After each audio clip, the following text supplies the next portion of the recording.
By 2050, we're supposed to have between 9.5 and 10 billion people. But even more importantly, we're going to have a big shift of people living in cities. In fact, by 2050, they expect that we'll have as many people living in cities as we have alive today. So we've got to figure out how to feed people who basically can't feed themselves. And that means logistics and infrastructure and transportation, etc. One thing a lot of people who move into cities miss is the food from their local area. So this is called nostalgia food.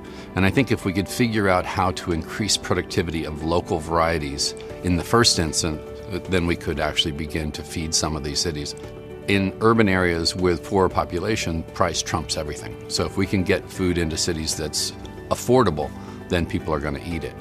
And so I think we need to build on the foods that people are already used to, but then also transition them to the foods that we can produce more cheaply that are both calorie and nutrient dense.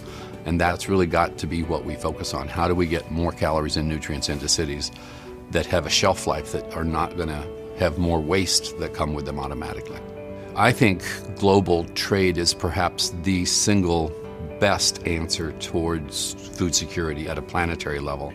We need to produce the things in surplus where we can produce them best, and then trade them with other places.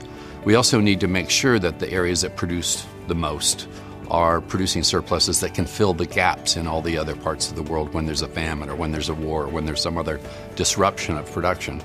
If we can figure out how to link trade to more sustainable production, then we can begin to manage the planet as a whole planet, not just urban versus rural or one country versus another. We've got to start looking at how we produce food for this many people in cities within the confines of a single planet.